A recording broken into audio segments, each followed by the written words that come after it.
Oh, mohon maaf, sepertinya Bu Nining sedang terkendala jaringan. Jadi mungkin nanti kita mulai tanpa menunggu beliau, Pak. Seperti itu. Nanti beliau akan menyusul bergabung. Ya. Di sini sudah hadir 44 orang. Mungkin nanti jam 2 kita mulai ya.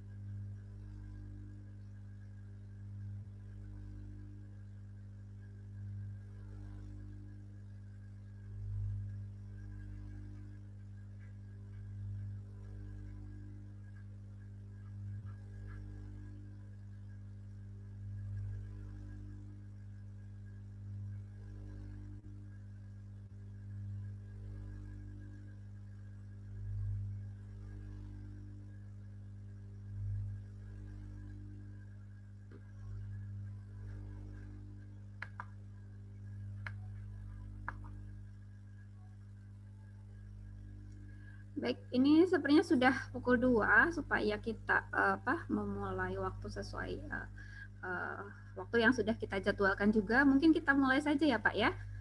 Mungkin Bapak juga ada kesibukan yang lain begitu kan. Jadi kita mulai kegiatan kita sesuai rencana. Baik, kalau gitu mohon izin saya buka dulu. Kemudian waktu dan tempat kami persilahkan. Sebentar, ini saya coba record dulu.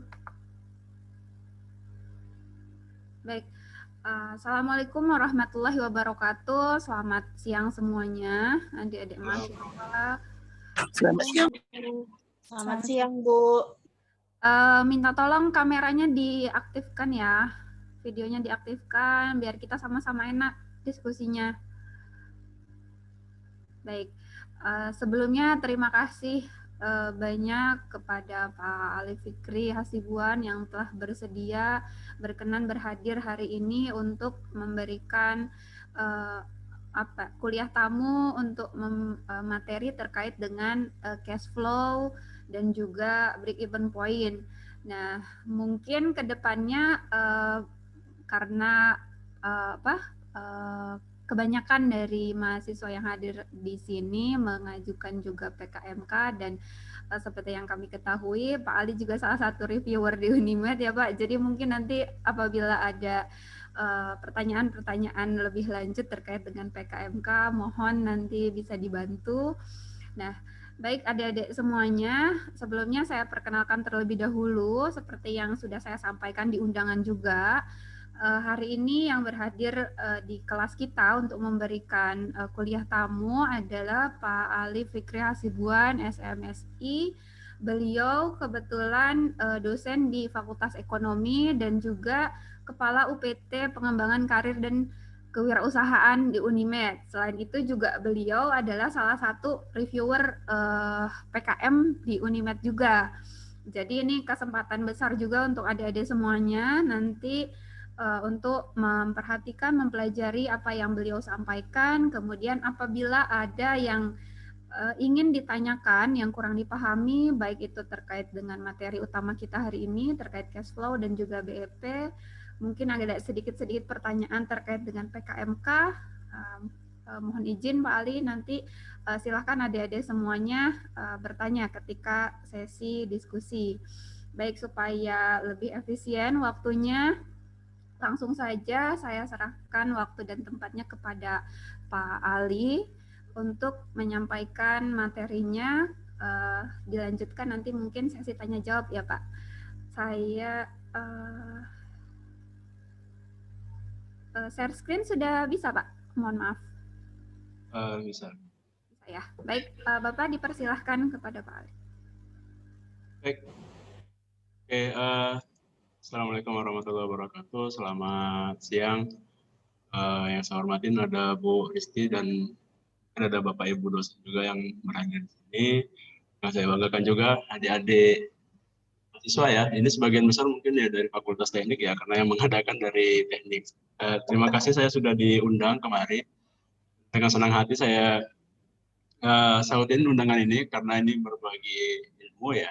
Mohon maaf kalau saya bukan maksud menggurui di sini. Ini hanya sekedar sharing session saja. Kemarin di pembicaraan awal kita bicara tentang mengenai break-even point dan mungkin cash flow. Tapi berkaca dari kebetulan saya kemarin keliling-keliling juga tuh beberapa fakultas. Memang fokusnya hanya di PKMK. Nah, berkaca dari situ, mungkin saya akan fokus pada PKMK secara keseluruhan, tapi nanti akan ada penguatan di bab keduanya memang. Di bab kedua itu tentang analisisnya. Ya, supaya jangan pula nanti hanya bab 2-nya saja yang maksimal, sementara bab 1-nya ternyata tidak maksimal. Kira-kira seperti itu ya. Oke, dan saya kira ini yang hadir di sini hari ini merupakan sebagian besar mau mengajukan PKMK, mungkin juga ada sebagian yang mau mengajukan KBMI, mungkin saya tidak tahu. Karena ada beberapa saya lihat dari teknik juga sudah masuk ke username untuk KBMI. Oke, nah kalau di PKMK, izin share dulu.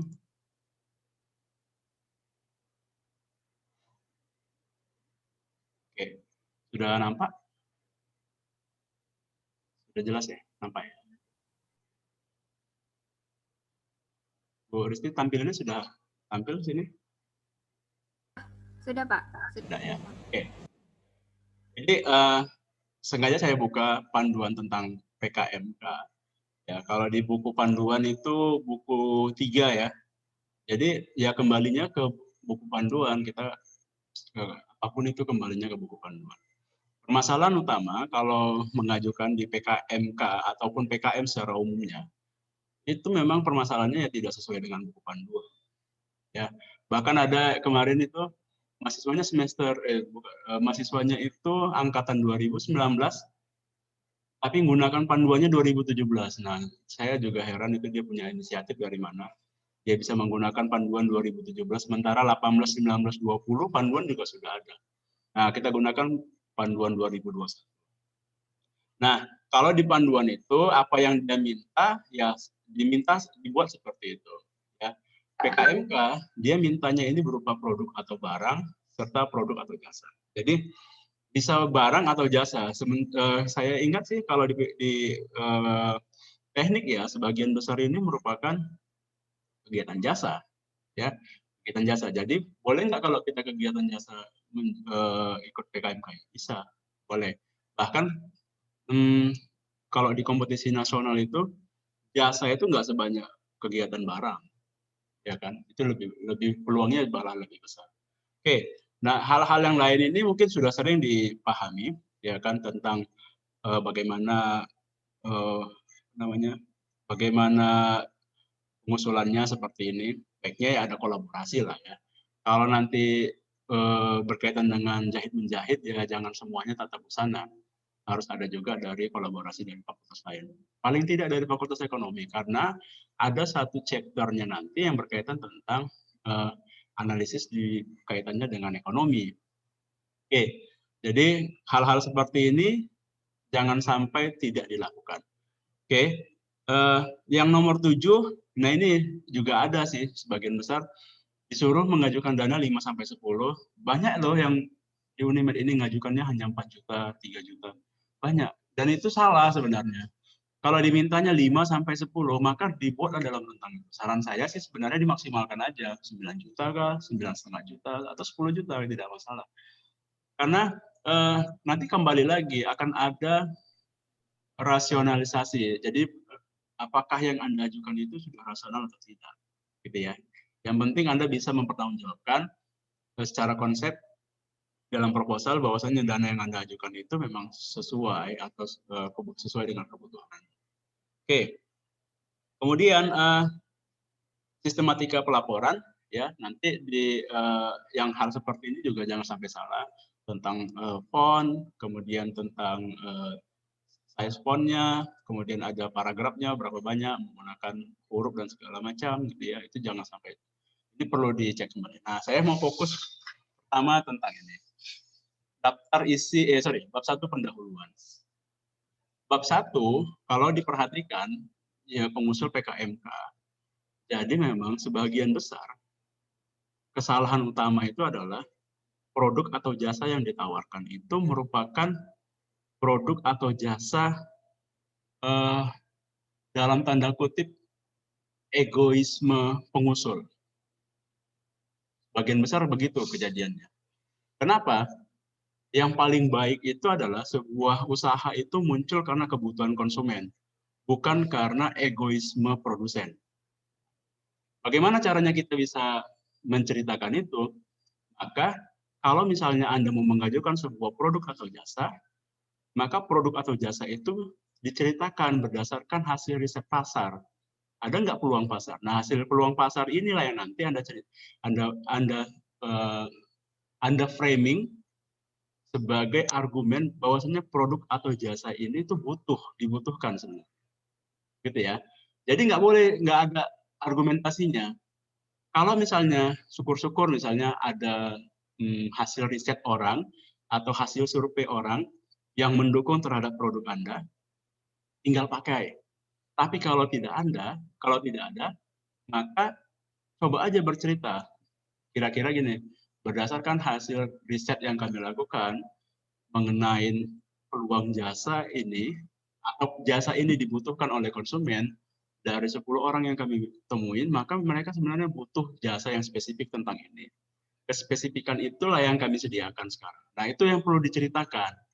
Jadi, di bab 1 itu, nah, saudara-saudara kalau lihat di bab 1 itu, dia sebenarnya kalimat tanya, cuma tidak menggunakan tanda tanya di situ ya. Tidak menggunakan tanda tanya. Kenapa? Setiap ada titik atau koma, itu sebenarnya dia menyiratkan jawablah pertanyaan itu berdasarkan titik atau koma. Misalnya, uraikan latar belakang, maka jelaskan latar belakang usaha Anda terbentuk. Kenapa? Ya kan? Atau mau dibentuk. Kenapa? Kemudian, apakah komoditas produk PKI ini berdasarkan atas hasil riset pasar? Ceritakan, kenapa dia harus ada. Oke, ceritakan berdasarkan riset pasar atau apapun itu. Dan kemudian ungkapkan pula jenis dan spesifikasi teknis komoditas. Jelaskan komoditasnya, spesifikasinya. Kalau jasa bagaimana speknya, kalau produk bagaimana. Kalau produk berarti harus ada gambaran tentang dimensi kah, atau rasa, atau segala macam harus dijelaskan. Ada warna, kira-kira gitu ya. Kemudian jelaskan pula perbedaan dan keunggulan dari produk sejenis. Jadi Anda udah di bab 1 ini sudah bisa menunjukkan apakah produk Anda ini punya perbedaan atau punya keunggulan dengan produk sejenis. Karena nggak mungkin Anda buat produk baru. Pasti kan semuanya ini berdasarkan produk yang sudah ada atau hanya semacam modifikasi kecil dari produk yang sudah ada. Maka apa pembeda Anda dengan produk-produk sejenis? Jadi Anda harus bisa menggambarkan tentang kompetitor Anda siapa, tapi di balik itu Anda harus bisa jelaskan, ini loh keunggulan produk kami ini dibandingkan produk jenis. Dan yang terakhir ada calon konsumennya siapa. Kan lihat ini di bagian paling bawah, dia bilang, calon konsumen itu diungkapkan keberadaan dan sebarannya. Hati-hati kalau bicara tentang calon konsumen, jangan berbicaranya dalam tahapan nasional. Calon konsumen itu spesifik siapa? Sebutkan kalau perlu. Ya kan? Kalau ibu-ibu rumah tangga itu terlalu luas. Ibu-ibu rumah tangga di komplek A itu spesifik. Harus begitu. Ya kan? Mahasiswa, itu terlalu luas. Mahasiswa yang mana? Mahasiswa di Universitas Negeri Medan. Kalau memang itu konsumennya oke. Jadi nanti reviewer dia akan membaca begini. Reviewer itu akan coba melihat setiap hal yang dipertanyakan di dalam bab 1 apakah dijawab atau tidak. Makanya saya sering heran kenapa di bab 1 itu muncul ada rumusan masalah, ada tujuan, ada manfaat. Ini bukan penelitian, jadi nggak perlu dibuat seperti itu. Harusnya dijawab aja setiap item pertanyaan ini jadi narasi. Simpel itu ya kan sebenarnya. Jadi, tapi kalau nggak baca panduan memang larinya kemana-mana. Oke, saya kira ini bisa dimaksimalkan di bab 1. Nanti kalaupun ada pertanyaan tentang bab 1, kita buka nanti pada sesi pertanyaan. Oke, sekarang kita lihat ini di bab 2. Nah, bab 2 ini yang paling banyak pertanyaan sebenarnya. Maksudnya Pak, mau bagaimana sebenarnya bab 2 kita buat? Dari yang saya perhatikan, kan lihat ya, pada bab ini, uraikan kondisi umum lingkungan yang menunjukkan potensi sumber daya dan peluang pasar, termasuk analisis ekonomi usaha yang direncanakan. Sajikan secara singkat untuk menunjukkan kelayakan usaha dalam bentuk analisis keuangan usaha, dalam kurung cash flow minimal 1 tahun ke depan yang dapat menunjukkan keberlanjutan usaha. Nah, inilah yang kemarin diminta untuk menjelaskan apa itu cash flow dan bagaimana tahapannya dalam bentuk break-even point. Tapi kita lihat dulu bab 2 ini sebelum masuk ke cash flow dan BEP, dia minta sebenarnya ada analisis ekonomi di sini dari perencanaan. Saya yakin ini kalau ada yang ngajukan, ya, kalau ada yang ngajukan PKMK, ada nggak yang bab 2-nya pakai analisis SWOT? Coba hidupkan mikrofonnya. Ada nggak yang pakai analisis SWOT? Kita diskusi aja nggak apa-apa. Ada nggak yang pakai SWOT? Ada, Pak. Ada. Ini siapa sih? Nopi. Nopi, kenapa Anda pakai SWOT? Agar bisa menentukan produk atau ke usaha nanti yang akan saya kelola itu apa keunggulannya, apa kelemahannya, dan peluangnya. Oke, baik. Nopi tahu kalau PKMK ini baiknya untuk usaha baru atau usaha sudah berkelanjutan? Usaha berkelanjutan, Pak. Enggak, kalau PKMK boleh usaha baru. Bahkan diharapkan usaha baru ini. Cuman ada inovasinya. Iya kan? Kalau usaha kuliner nggak boleh kuliner biasa. Apa sih inovasi kuliner di situ? Kalau nanti usahanya berkaitan dengan tata busana, nggak boleh yang konvensional, kira-kira gitu. Apa sih membedakannya dengan usaha? Mas, apa mas? Bikin perut lau. Usaha, oke. Nah, jadi usahanya ini boleh usaha baru. Rintisan usaha. Oke, nah kalau dia rintisan usaha, ternyata nggak cocok kalau kita gunakan SWOT. SWOT itu idealnya digunakan sebagai bentuk analisis evaluasi diri ketika sebuah usaha itu sudah berjalan 3-5 tahun. Tadi betul yang dibilang si Novi itu. Yang mau dilihat dari SWOT itu adalah kalau kita mau lihat peluangnya, ancaman, ya kan, segala macam. Ada 4 hal itu kan. Kekuatan kita dan kelemahan kita. Cuman permasalahannya, usahanya udah jalan belum? Belum. Atau Novi sendiri lah, usahanya udah jalan belum? Belum, Pak. Belum. Kalau usahanya belum jalan, nggak cocok pakai SWOT. SWOT itu yang digunakan hanya untuk usaha yang sudah berjalan, existing, misalnya 2-3 tahun, dan seterusnya. Karena fungsinya itu sebagai bentuk dari evaluasi diri. Ya, SWOT itu arahnya bentuk ke evaluasi diri. Oke. Nah, ternyata mana yang paling cocok? Nah, kalau saya lihat polanya ya, di nasional, ternyata yang ada perubahan, bukan perubahan ya. Belakang ini nih, kalau di kompetisi nasional tentang kewirausahaan, sering digunakan namanya analisis BMC atau Business Model Canvas. Nah, saya coba pindah dulu ke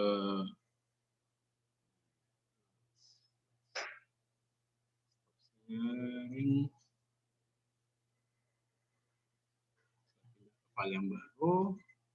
Oh, ngapain saya pindah ya tadi? Filenya sebelah-sebelah.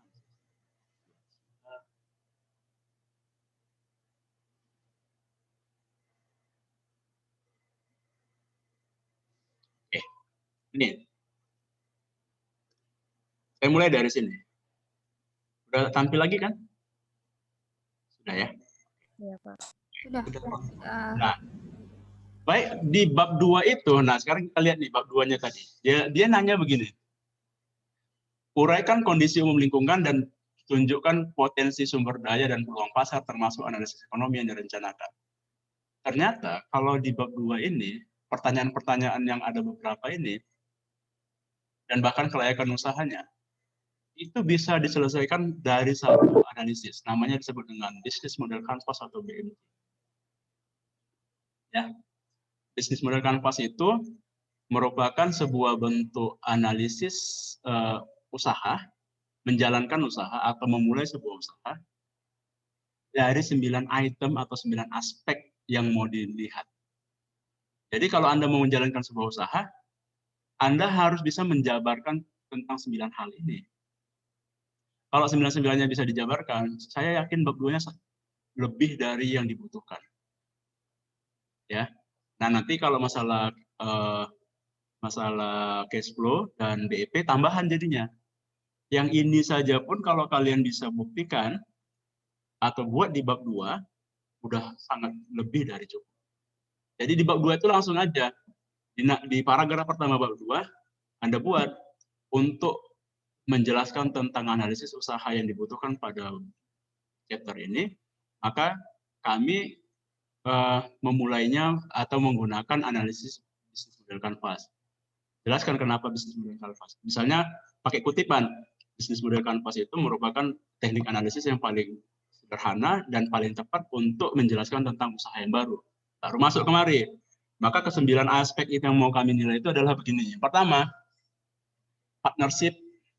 Partnership itu dia gini, tanya, siapa sih kalau Anda buat usaha, partnernya siapa sih ya? Dia bilang gini, who are our key partner atau supplier. Jadi kalau misalnya Anda punya supplier, itu ternyata partner dalam usaha.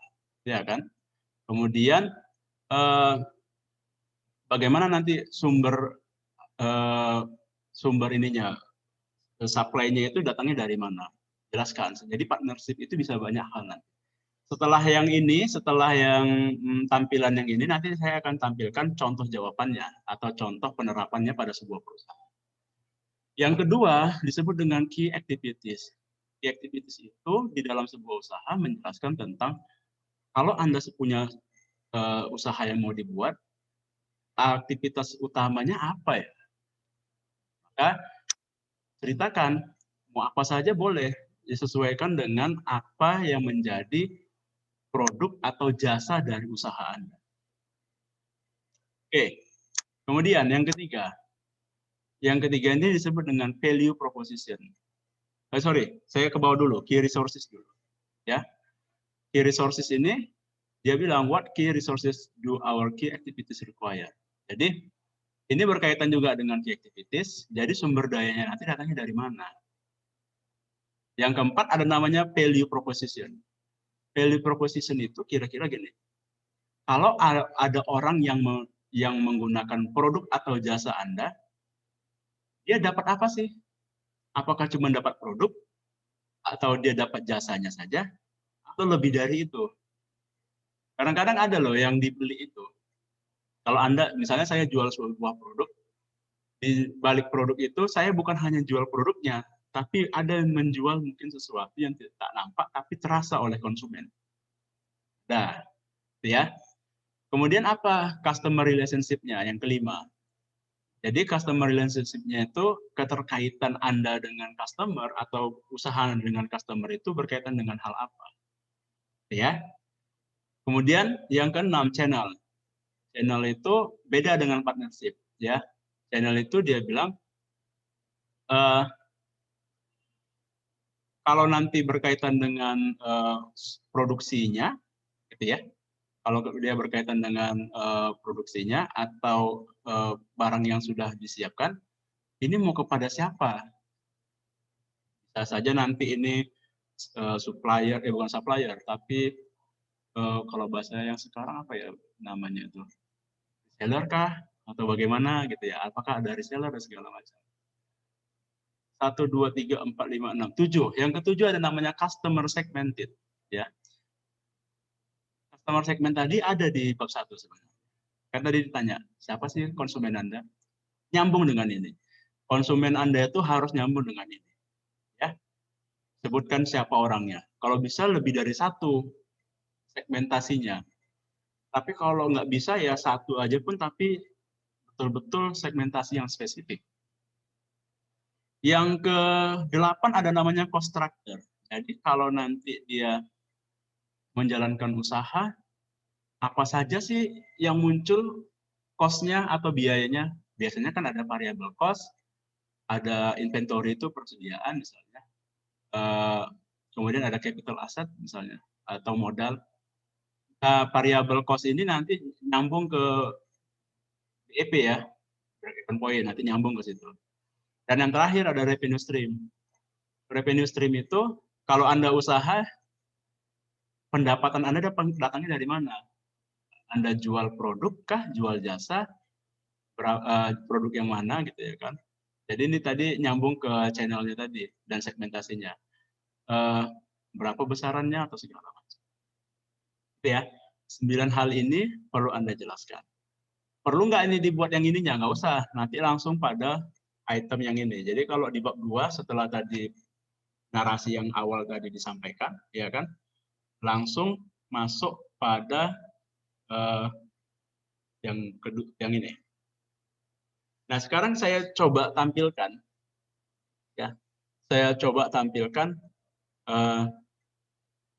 jawaban pertanyaan-pertanyaan tadi pada satu produk namanya Tesla. Tesla mungkin kalau pernah dengar, ini lagi happening sekali ini di dunia. Tesla itu merupakan pionir mobil listrik ya di dunia. Yang punya itu kan Elon Musk ya. Jadi dia punya usaha yang futuristik, yang bisa juga diukur dengan BMC waktu dia awal sekali membuat usaha ini. Nah, kalau kita lihat yang tadi, dia tanya, kalau key partnernya siapa ya? Key partner kan tadi dia nanya, partner Anda dalam berusaha siapa saja? Dari hulu sampai hilir usaha Anda itu, partnernya siapa aja sebelum sampai bisa dijual. Maka kalau di usaha itu, di usaha Tesla misalnya, dia bilang, ini mungkin nama-nama perusahaan ini yang ditampilkan. Tapi yang nama-nama perusahaan itu misalnya ini Bose Elektronik. Bose Elektronik itu merupakan penyedia baterai. Dia nggak bisa buat sendiri baterainya, nggak bisa. Dia butuh orang lain untuk menyiapkan itu. Berarti Anda harus berpikir, kalau usaha saya adalah usaha konveksi, misalnya berkaitan dengan tata busana, maka saya harus tahu key partner saya siapa. Oh, tukang kain, gitu kan? Kemudian siapa lagi? Tukang, mungkin kalau beli peralatannya itu apa namanya itu mesin jahitnya, maka ada tukang mesin jahitnya atau apapun itu, siapapun yang menjadi key partner itu harus ada skala prioritas ya. Jangan yang semua betul-betul semua Anda ungkapkan, tapi harus ada yang betul-betul prioritas. Mungkin 5 teratas saja. Siapa itu? Maka key partnernya itu jelaskan di situ. Ya. Nah, kemudian key activities-nya ngapain aja ya? Jadi aktivitas usahanya ngapain aja? Kalau Tesla dia bilang pertama itu research and development. Jadi kalau menjual itu bukan activity ya. Sebelum menjual ngapain aja? Ya, ingat ya, sebelum menjual ngapain aja? Dia bilang research and development.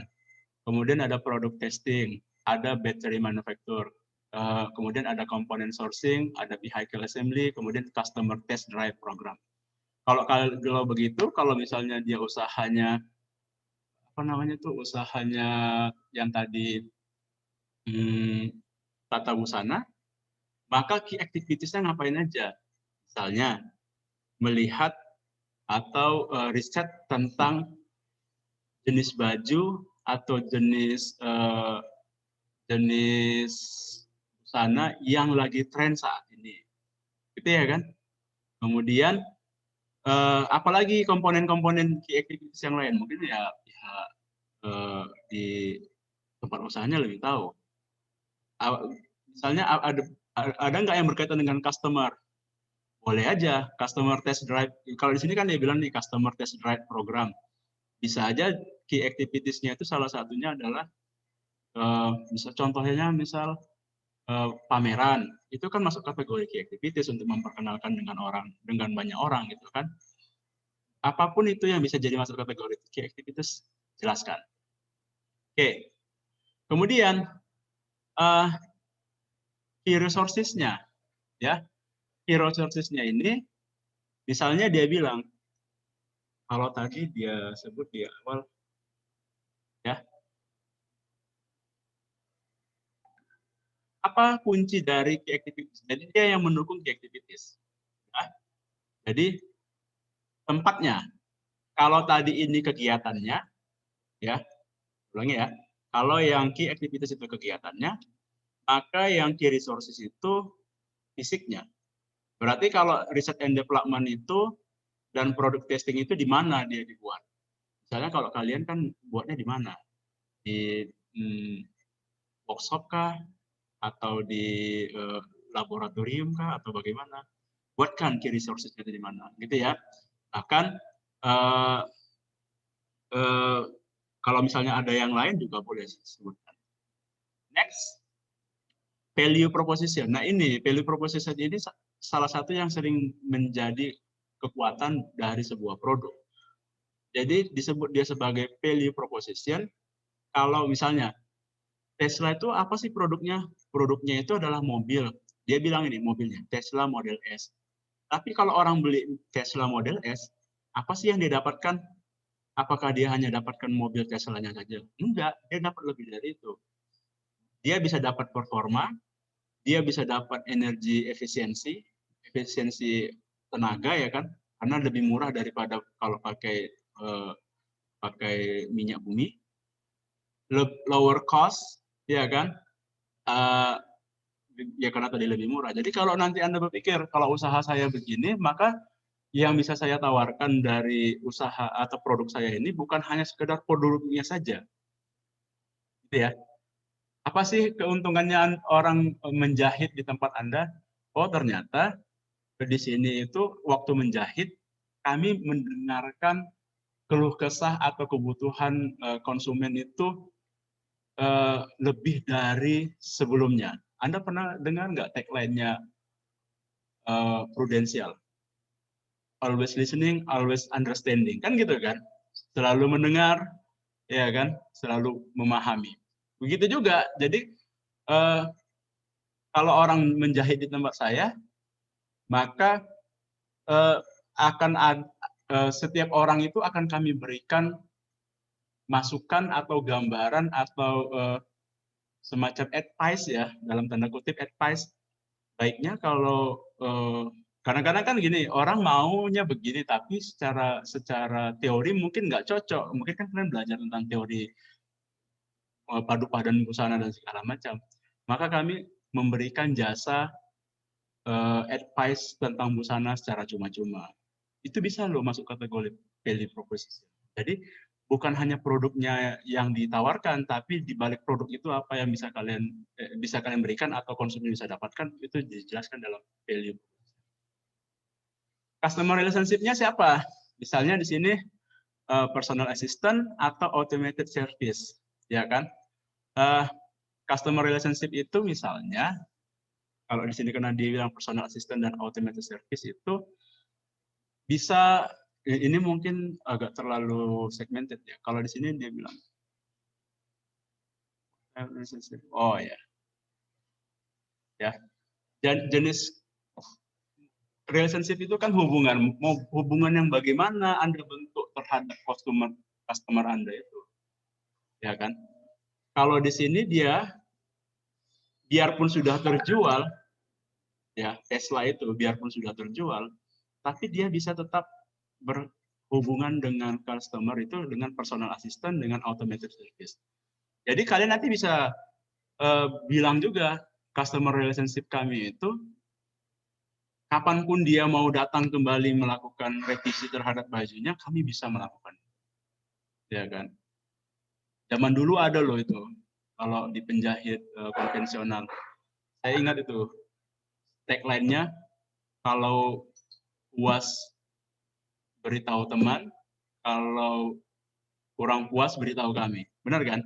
Zaman dulu kan seperti itu. Itu customer relationship zaman dulu. Sekarang harusnya bisa lebih dari itu. Kemudian ada namanya channel. Channelnya siapa aja ya?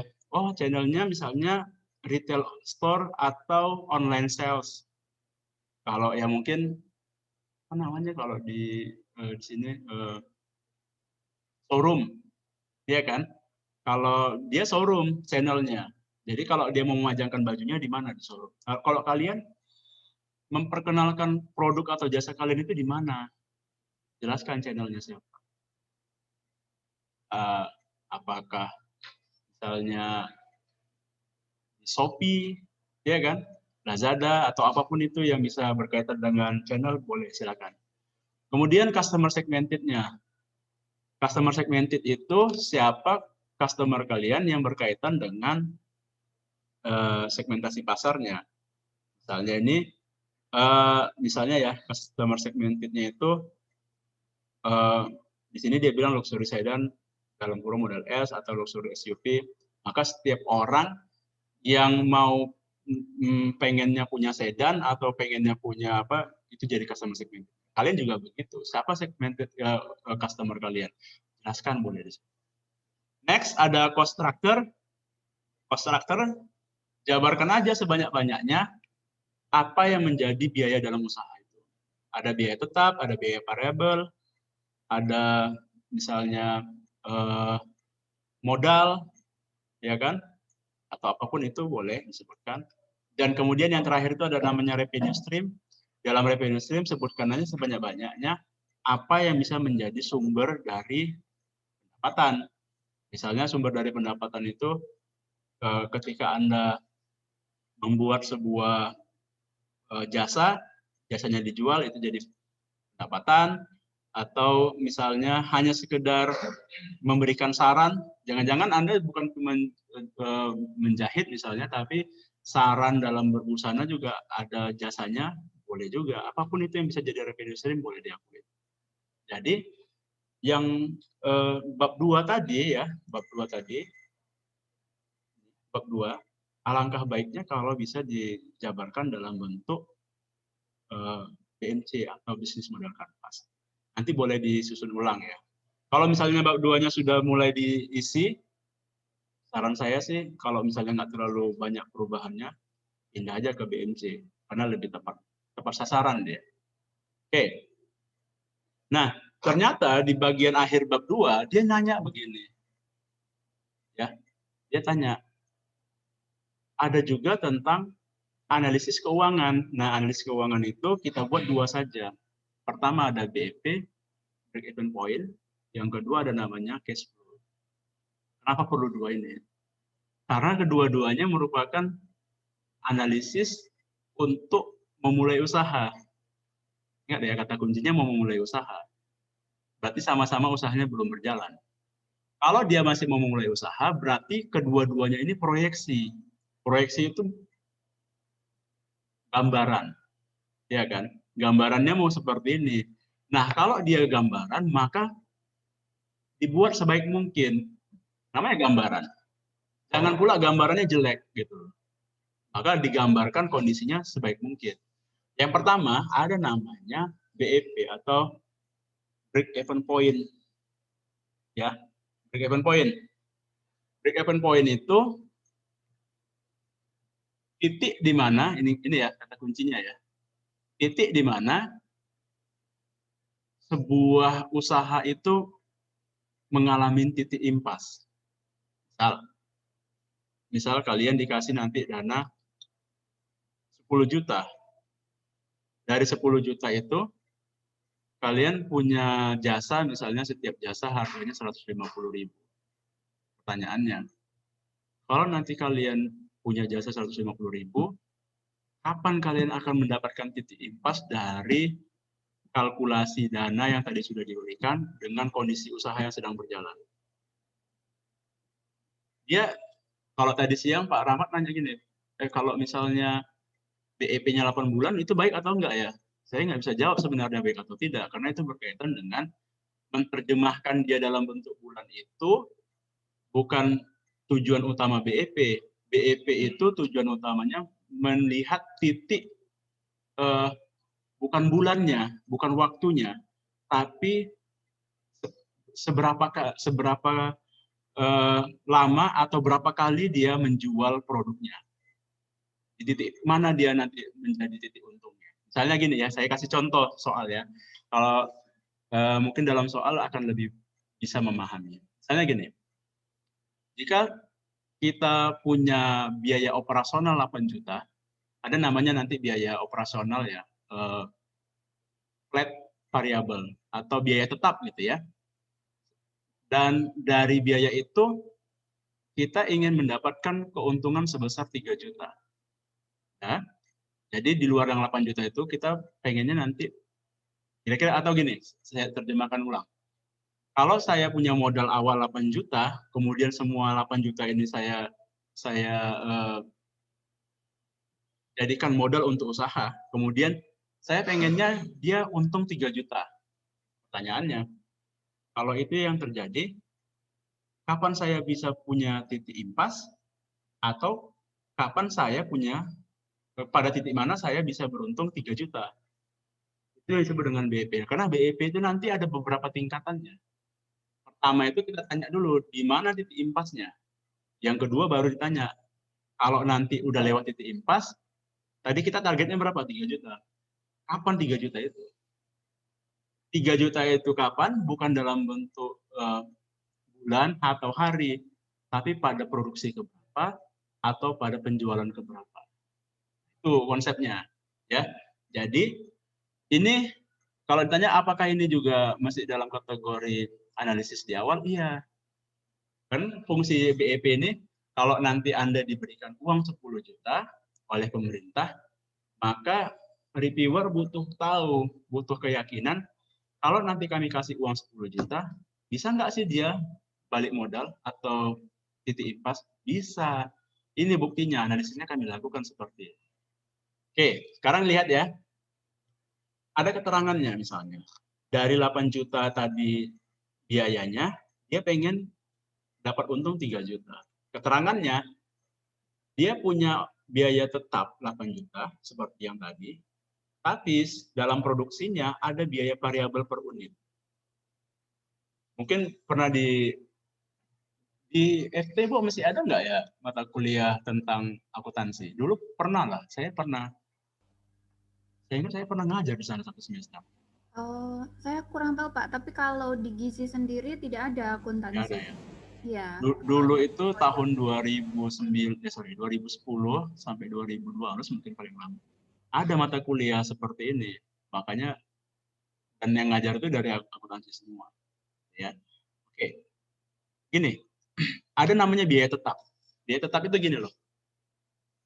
Biaya tetap itu biaya yang kalau dia ada atau tidak ada produksi, dia akan tetap saja.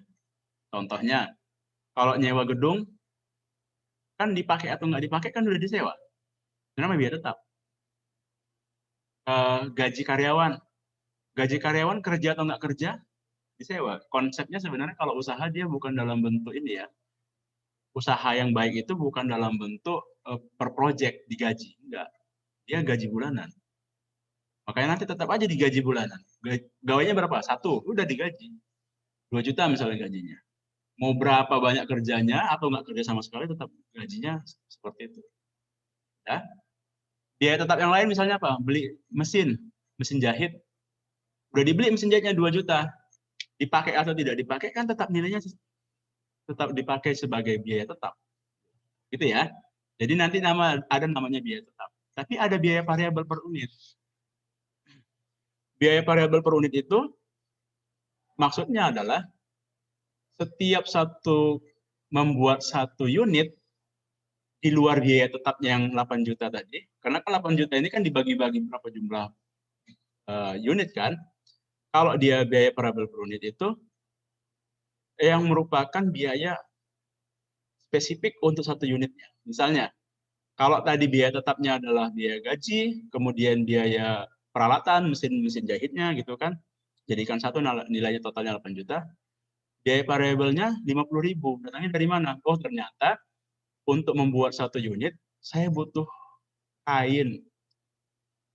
Kainnya mungkin harganya 35.000. 15.000 lagi apa?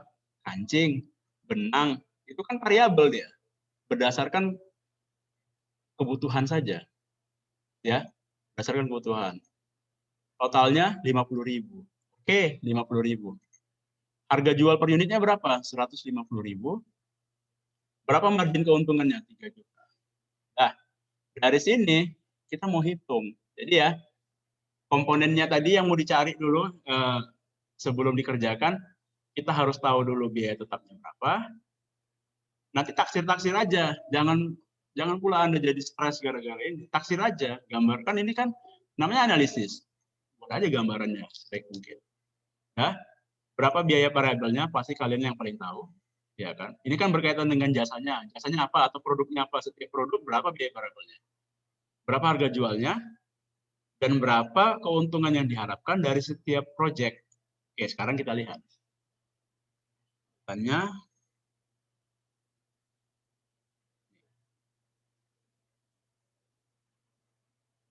Oke, maka perhitungannya ya untuk menghitung BEP, titik impasnya ya.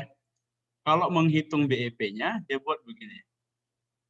Pertama, BEP itu datangnya dari berapa biaya tetap, tengok dulu, 8 juta, dibagi dengan margin kontribusi.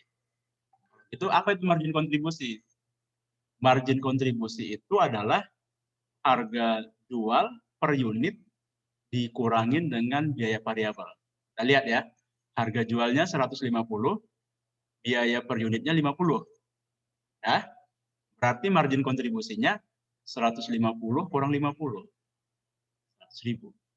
Nah, BEP-nya berarti 8 juta bagi 100.000.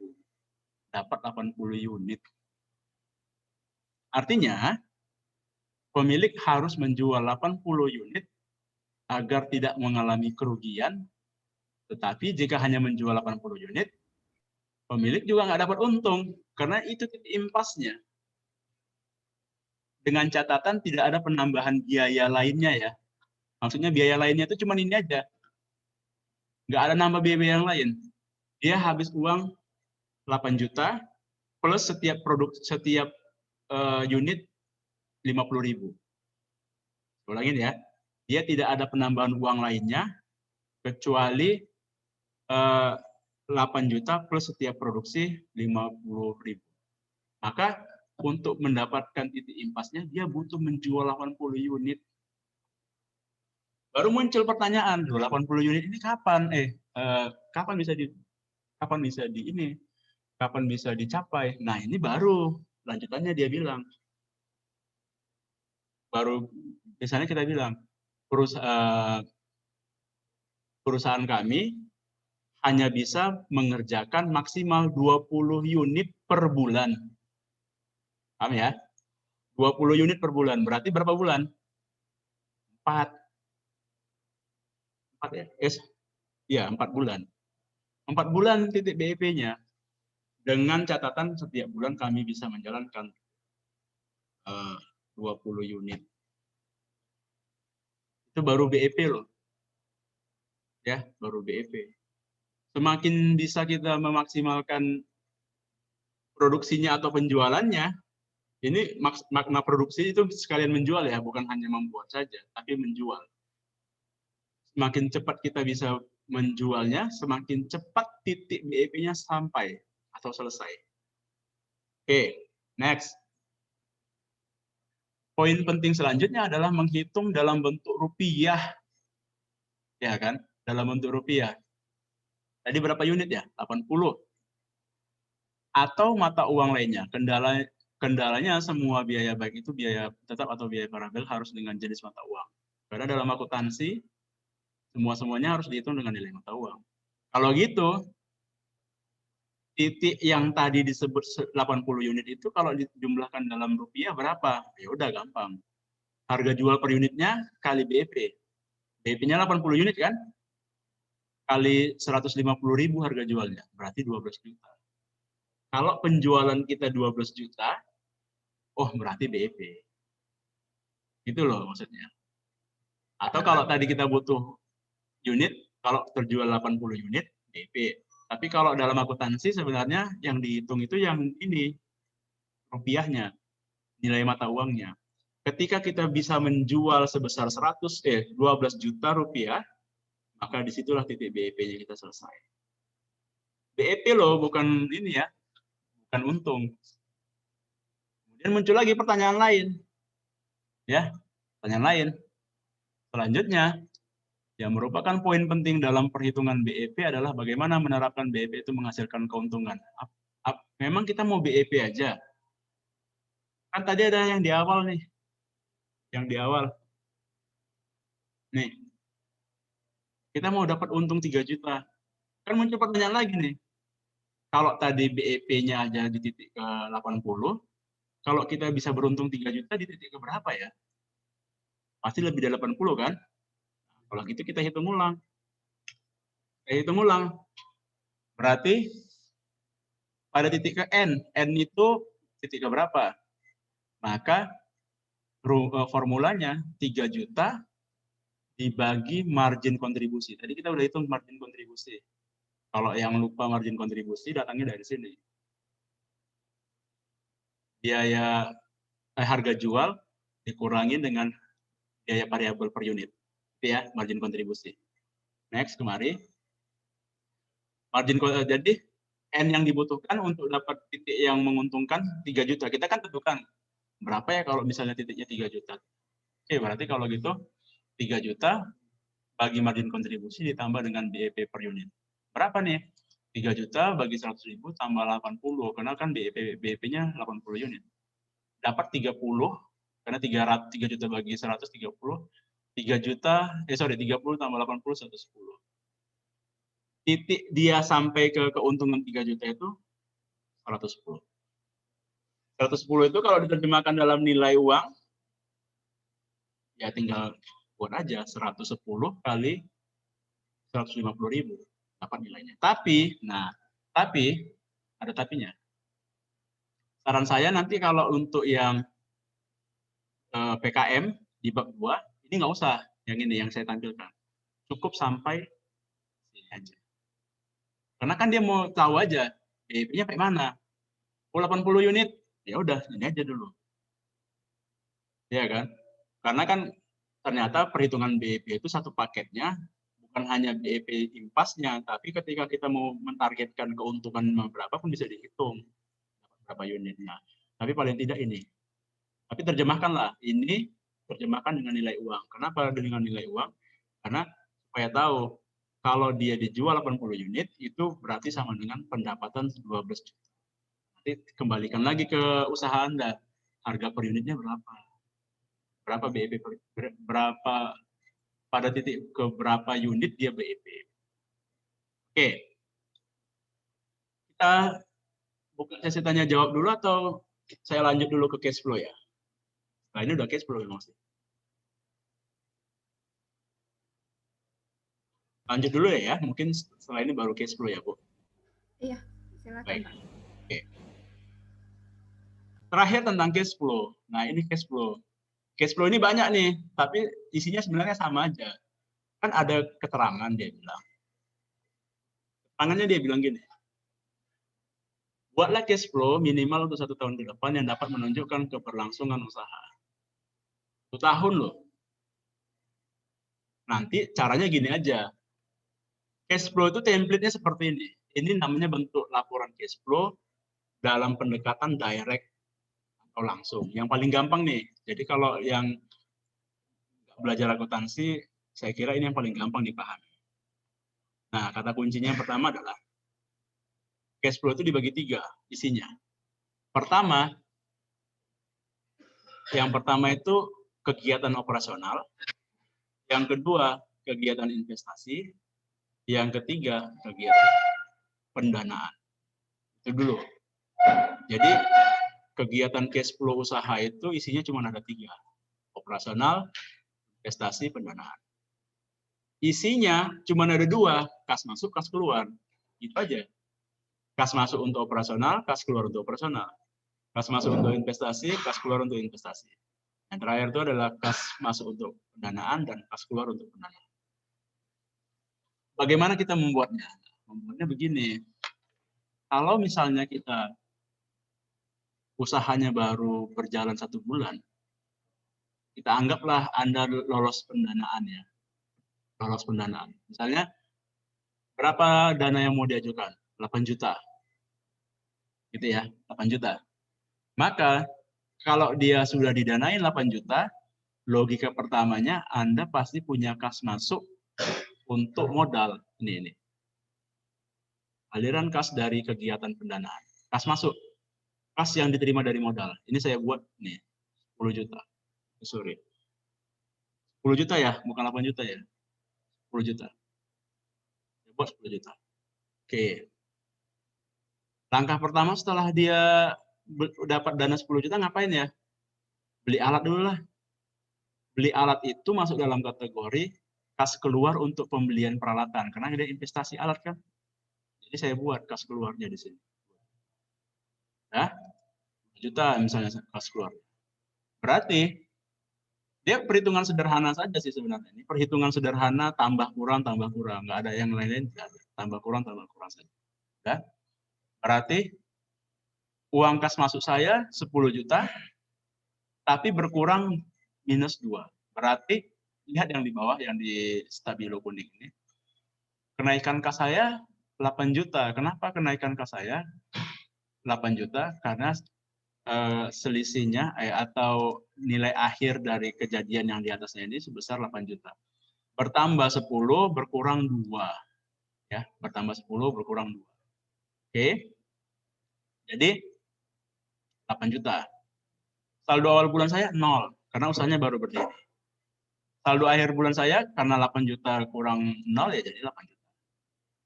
Itu bulan 1. Kan dia minta tadi 12 bulan ya. Dia minta 12 bulan. Maka saya buat gambaran. Bulan 2-nya saya buat gini. Bulan 2, jangan lagi hanya terfokus pada pendanaan dan investasi. Karena baiknya bulan 2 sudah masuk ke operasional. Masa sih iya bulan 2-nya belum jualan? Kan gitu ya. Harusnya udah jualan bulan 2. Berarti bulan 2 saya buat kas yang diterima dari pelanggan. Misalnya berapa unit yang dijual. Makanya ini nyambung nih ke BEP sebenarnya. Ya, nyambung. Mau berapa unit yang saya jual? 10 unit atau 20 unit bulan pertama. Saya buat 20 unit di sini. Kali berapa gitu kan? Dapat kas masuknya. Udah?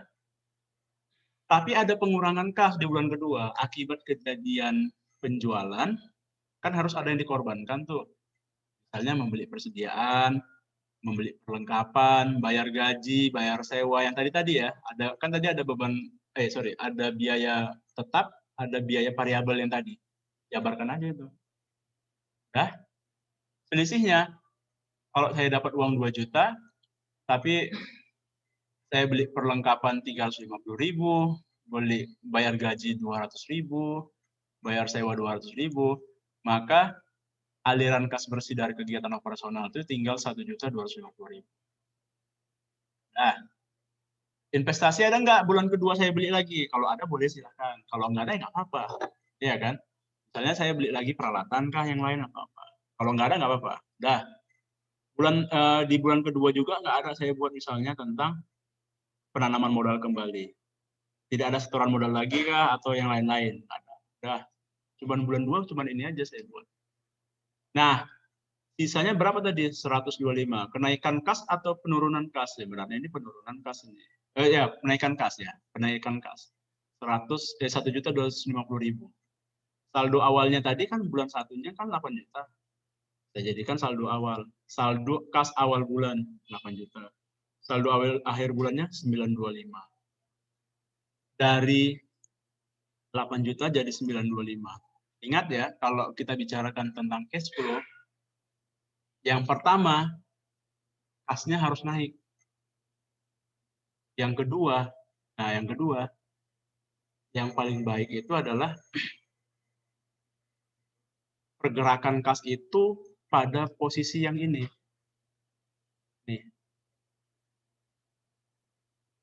Boleh yang bawah ini, tapi baiknya di sini. Kenapa? Kalau dia pergerakan kasnya pada kegiatan operasional, itu menandakan kegiatan usahanya berjalan. Logikanya sederhananya gitu kan. Kalau ada penerimaan kas dari pelanggan, di saat yang sama Anda mengeluarkan kas untuk beli persediaan, beli perlengkapan, beli peralatan, segala macam, berarti usahanya jalan. Itu. Nah, ini bulan 2 nih. Saya tampilkan bulan yang selanjutnya ya misalnya. Ini bulan 3. Bulan 3-nya mesti begini juga saya buat. Tadinya cuma 2 juta, kas masuknya saya buat jadi 2,5. Biaya-biayanya ngikutin lah, makin tinggi. Makin tinggi juga saldo kas akhir saya di bawah. Bulan 4-nya juga gitu. Boleh diselingin ya, boleh diselingin. Misalnya di pertengahan bulan ke-6 misalnya ya, di pertengahan bulan ke-6, alatnya rusak, saya perlu beli alat baru. Boleh-boleh aja, buat aja alat baru di situ. Atau ya, saya dapat tambahan dana dari hutangan orang. Hutang, saya minjem uang ke orang, itu boleh nih aliran kas dari kegiatan pendanaan. Kas yang diterima dari hutang misalnya. Boleh saya buat, menambah kas saya, boleh. Ya kan? Dapat pinjaman dari kampus, itu kan hutang misalnya pinjaman kan? Boleh. Nah, tapi kalau diperhatikan satu dengan yang lain, ya, maksudnya diperhatikan satu dengan yang lain, maka ada peningkatan nilai jumlah kas, biarpun tipis-tipis. Ya, tipis-tipis dia. Jadi, nah kalau misalnya dibuat gini, Pak, ini dibuat di namanya di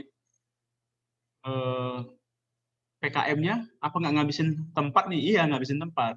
Kita sederhanakan aja nanti. Template ininya tetap yang ini. Bulannya ini yang kita buat satu apa namanya nih? Satu kolom 1 bulan aja. Jadi ininya tetap seperti ini. Nanti di atasnya bulan Januari, Februari, Maret, atau dimulai dari bulan berapa ya? Bulan 4 atau bulan 5 usahanya berjalan setelah didanain. Berarti 5, 6, 7 sampai 12 bulan. Bukan bulan ke-12 ya, sampai 12 bulan. Buat reviewernya akan baca, oh ternyata kalau dia tampilkan proyeksinya, proyeksi dari arus kasnya seperti ini kira-kira. Naik dia, biarpun tipis-tipis tapi naik gitu loh. Iya kan? Nah, hal seperti ini itu akan meyakinkan reviewer, oh berarti dia tahu gambaran usahanya ke depan ini dia mau bawa kemana. Salah satunya itu adalah mencetak laba atau mencetak keuntungan dari usaha. Hati-hati ya, yang Anda ceritakan di sini, ya di setiap bulannya ini, kalau bisa kelanjutan dari BEP. Kalau tadi Anda bilang BEP-nya itu adalah 80, kemudian Anda ceritakan bahwasannya setiap bulan hanya bisa berproduksi sekitar 15 unit atau 20 unit, maka akan nampak di sini setiap bulannya mana yang 15 unit itu. Begitu. Satu dengan lain itu saling berkaitan. Oke. Terakhir ya. Metode itu kan juga bab 2 tadi. Jadi memang bab 2 ini sebenarnya kuncinya kalau menurut saya ya. Bab 2 ini sebenarnya kuncinya karena usaha baru.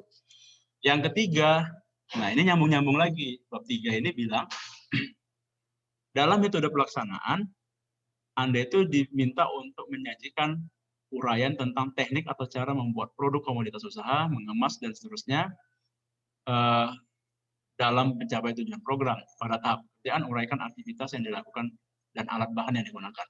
Baiknya bertuturnya di bab 3 itu di awal disebutkan aja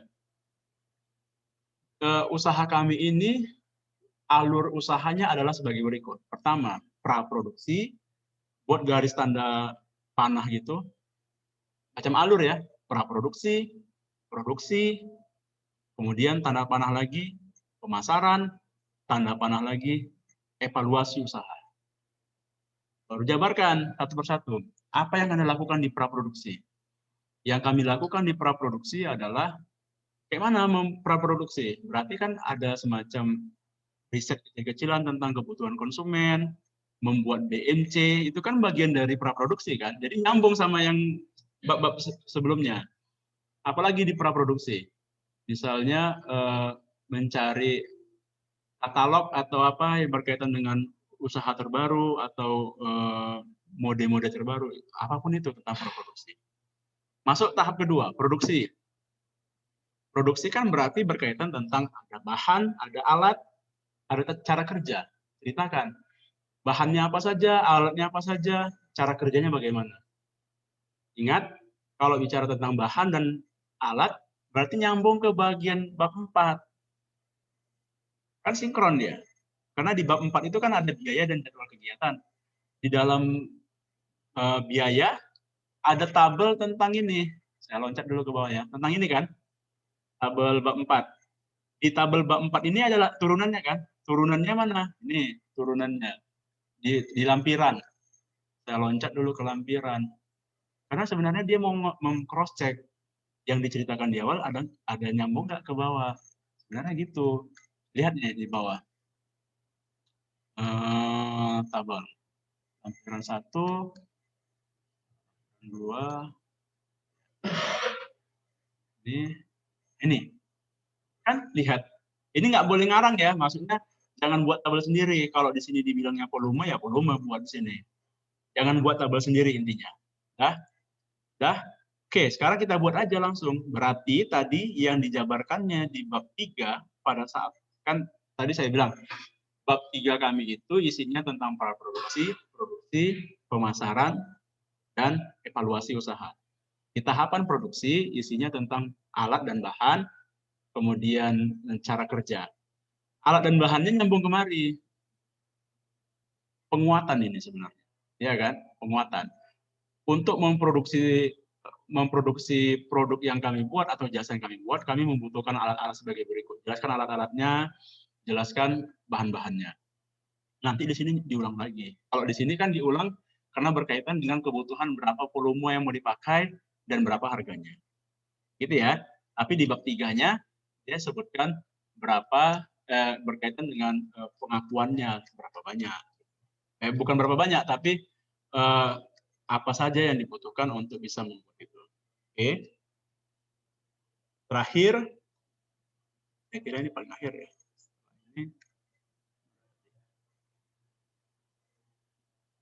Oke. Jadi yang ketiga namanya pemasaran. Kalau saya tidak salah, untuk PKMK diharapkan pemasaran yang mau dibentuk atau mau dirancang full daring. Full daring ya. Jadi nggak lagi pemasaran konvensional yang tatap muka karena COVID-19. Untuk itu bagaimana caranya? Ceritakanlah. Ingat, kalau nanti dia pemasarannya pemasaran daring, maka nanti bisa aja di gambaran dana yang ditawarkan tadi atau diajukan, salah satu bentuk yang ditawarkan itu adalah, atau yang dijabarkan di dalam tabel dana tadi, adalah membeli misalnya akun berbayar pada Instagram. Pernah tahu nggak ada akun berbayar promote yang dia berbayar deh? Itu kan berbayar kan? Boleh nggak diajukan untuk ini? Boleh. Misalnya berapa tuh akun berbayarnya?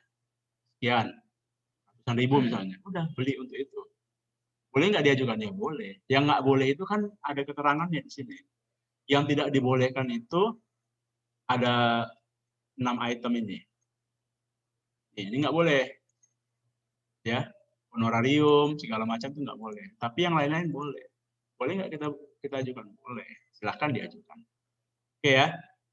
Kemudian kalau dimintanya daftar pustaka, buat daftar pustaka, biarpun sedikit, hanya 3-4 macam, 3-4 pilihan, bukan apa namanya, 3-4 daftar pustaka. Buat Harvard Style, nanti tengok bagaimana Harvard Style ya. Karena sering jadi kesalahan juga, nggak ada daftar pustaka. Kemudian untuk lampiran, saya kira ini lampirannya di sini cuma ada 4, tapi di dalamnya ada 5. Nanti yang kurang itu adalah lampiran pertama kalau saya tidak salah. Lampiran yang tidak ada itu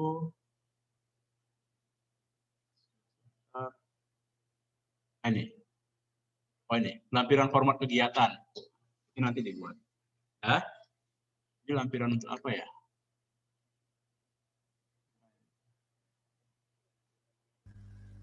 Nah ini, lampiran biodata ketua dan anggota. Ini banyak salah nih. Kalau yang biodata dan ketua anggota, oke lah. Yang banyak salah yang ini. Karena dosennya super sibuk, ngasih biodata sendiri. Salah rupanya. Ya kan? Salah. Karena ya dimintanya, apa yang dimintanya seperti ini, buat seperti ini. Jangan buat sendiri-sendiri. Salah nanti. Kemudian yang dimintanya riwayat pendidikan, buat aja riwayat pendidikan. S1, S2, S3. Jangan SD. SD, SMP, SMA nggak perlu. Ya kan? S1, S2, S3. Riwayat rekam jejak tridharmanya begini buat. Ya, dibuat begini. Dah, nanti tanda tangan. Tanda tangan hati-hati menandatangani, jangan dia cuman ditempel gitu saja, baiknya agak-agak diedit sedikit supaya jangan kesannya seperti tempelan. Kemudian kalaupun nanti di scan, scan-nya bagus. Kalaupun nanti pakai kamera kan bisa juga ya, pakai smartphone sekarang bisa. Tapi buat bagus, ya. Kebanyakan sih permasalahan terbesarnya adalah di situ. Yang ini tadi justifikasi anggaran, buat aja. Misalnya kalau tadi kita beli apa namanya, beli akun berbayar di Instagram, misal ya, karena kan untuk usaha, boleh loh di lain-lain, sebutkan aja berapa volumenya, berapa harganya, ya, gambaran usahanya. Boleh, boleh, sangat boleh pun. Oke, dan yang lain-lain ini, susunan organisasi tim dan segala macam nanti disesuaikan. Termasuk yang ini, susunan pernyataan ketua tim pelaksana, perlu pakai cop lagi sekarang, yang baru tidak perlu, sesuaikan dengan ini. Ininya pakai materai 10.000 atau materai 6 tambah 3. Kalau nggak dapat materai 10.000 ya kan, boleh pakai 6 tambah 3. Oke, saya kira itu.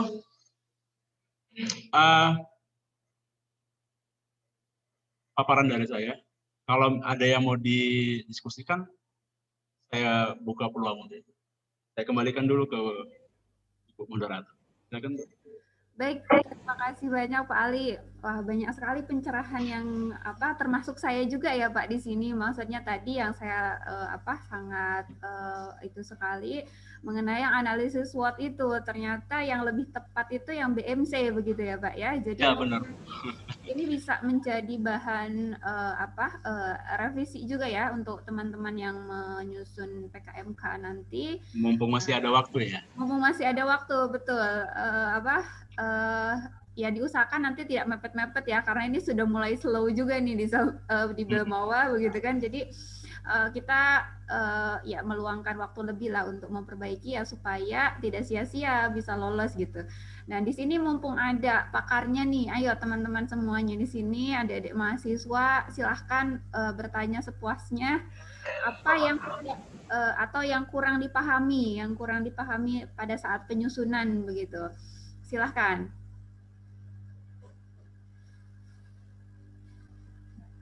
Sayang sekali nih, jarang kesempatannya kita bisa berdiskusi langsung.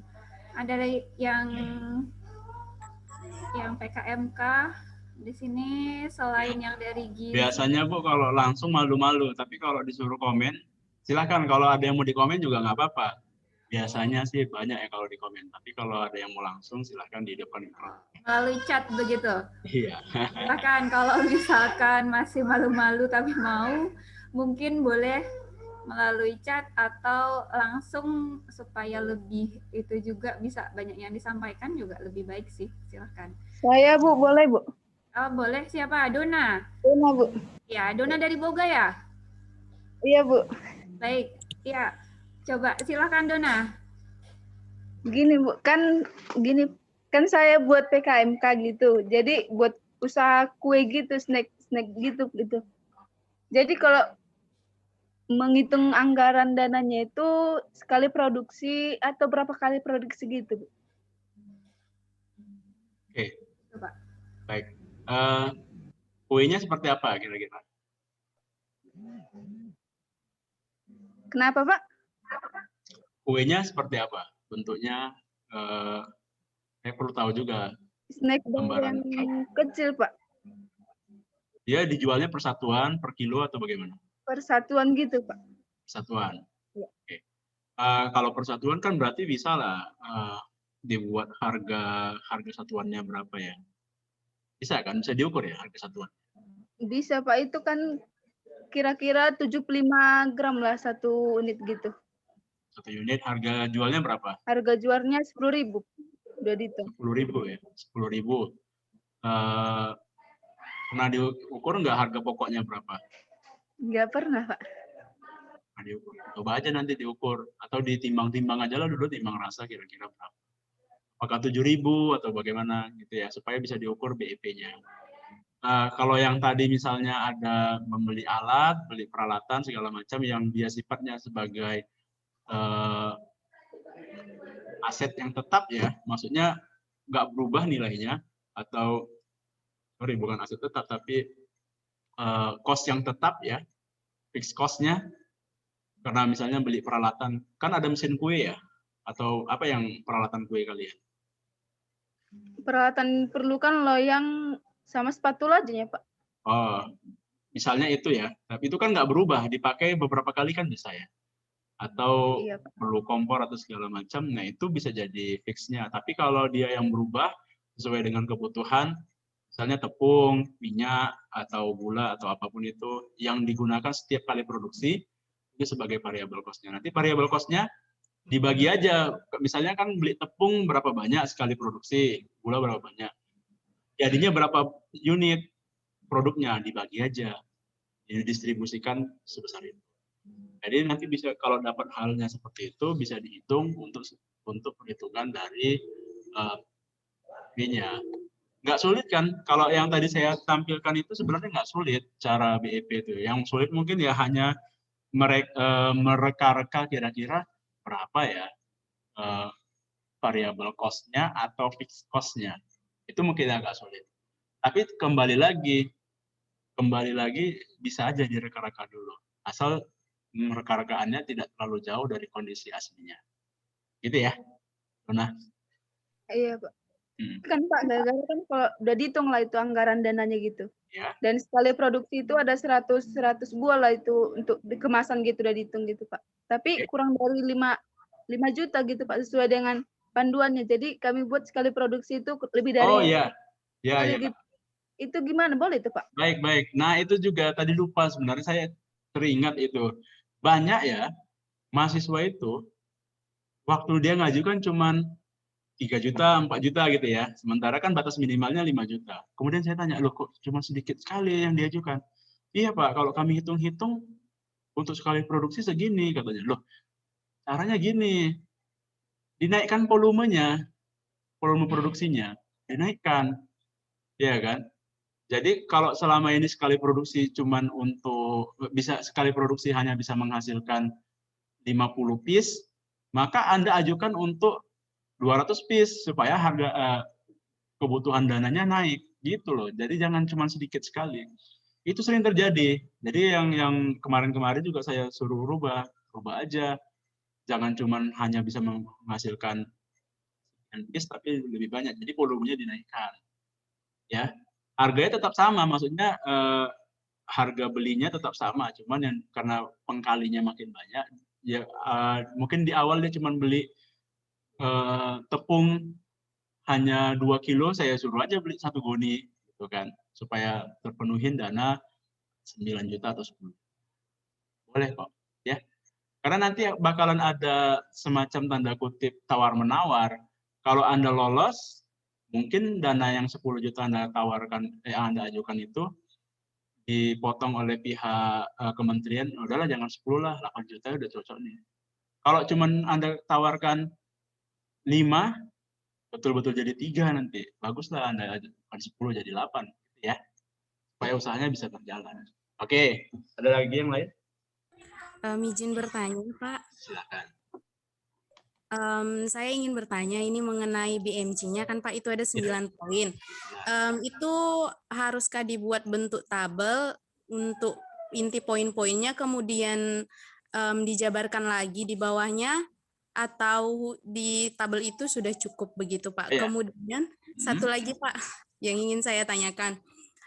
Untuk di cash flow itu kan Pak, seumpamanya dana yang saya ajukan itu 10 juta. Kemudian untuk pembelian di bulan pertama itu kan tidak bisa sekali dananya itu semua dibelanjakan gitu agar terjadi peningkatan gitu. Apa harus pembeliannya itu pembelian bahan bakunya bertahap atau gimana Pak? Mohon penjelasannya Pak. Terima kasih. Baik. Kalau dia pembelian, yang pertama tadi apa ya? Poin BMC, yang BMC Pak. ya. Yang pertama BMC, yang kedua tentang bahan baku ya. Nah, kalau dia BMC, baiknya sebenarnya dibuat dulu tabelnya, baru narasi, deskripsi ya, supaya jelas, ya, lebih gampang. Ya, buat dulu tabelnya, nggak usah banyak-banyak, paling banyak setengah halaman aja, karena kan ada batasan halaman ya, halaman sampai ke daftar pustaka. Ya, baru masuk ke narasi atau mendeskripsikan. Nah, singkat aja, kira-kira apa yang nggak bisa diterjemahkan dalam bentuk tabel, ceritakan. Oke. Kemudian mengenai bahan baku, bahan baku apa tadi pertanyaannya, lupa saya. Begini Pak, seumpamanya modal yang ditawarkan 10 juta gitu kan Pak, dan di ACC, apakah dana itu bisa dibelanjakan di awal atau gimana? Bolehkah dibelanjakan di awal semua? Boleh, yang penting kalau dia dibelanjakan, kan ini mesti proyeksi ya, mesti proyeksi kan. Waktu Anda membuat cash flow, Anda buat misalnya tadi, kalau saya buat kan tadi cuma produksinya di bulan pertama hanya menghabiskan dana sekitar 700.000 atau 800.000 gitu ya. Anda buat enggak semua, boleh enggak? Boleh-boleh aja, tapi dari situ nanti Anda harus bisa buktikan BEP-nya makin cepat. Karena kan logika sederhananya, kalau produksinya makin tinggi, berarti target pencapaian BEP-nya makin cepat dibandingkan kalau produksinya sederhana saja. Ya. Harus bisa dibuktikan juga, kira-kira kok apa argumentasi Anda kok menghabiskan dana di awal? Kan gitu ya. Iya. Bisa jadi ya mungkin Anda bilang karena karena usaha ini mungkin sudah berjalan dan pasarnya sudah ada, sudah jelas, setiap bulannya sudah ada pasar. Tapi kalau dia pasarnya belum ada, maksudnya usaha masih baru, masih merintisan, maka kan idealnya ada titik sederhana dulu, titik paling bawah dulu, mulai naik begitu seterusnya. Ya. Jadi semuanya boleh-boleh saja, tapi harus ada argumentasi logis kenapa bisa seperti itu. Oke ya. Baik Pak, terima kasih Pak. Ya. Baik. Yang lain bagaimana nih? Yang dari Gizi nih, yang dari Gizi belum ada yang bertanya nih. Bagaimana? Sudah paham semua atau bingung atau apa nih? Kalau yang tadi si Novi usahanya apa? Busana Pak, bidang busana. Busana ya. Oke, tadi kebetulan contohnya. Tapi ada juga ya dari Gizi itu tadi macam Sedona kuliner ya. Hati-hati ya kalau kuliner jangan terlalu sederhana sekali usahanya karena PKM itu harus ada sedikit yang membedakannya, ada inovasi gitu, ada kenapa di bab satunya berarti nanti di bab satunya apa sih membedakan usaha Anda ini, produk yang Anda jual ini dengan produk-produk sejenisnya harus nampak bedanya ya supaya layak dia untuk didanain. Kalau dia busana nanti bisa juga apakah kuliner atau busana langsung bisa diceritakan bahwasannya usaha yang dikembangkan ini sesuai dengan bidang keilmuan. Itu bisa menguatkan argumentasi atau mempengaruhi reviewer, oh ini layak sebenarnya dinilai karena usahanya ini berkaitan dengan bidang keilmuan masing-masing. Ya. Oke.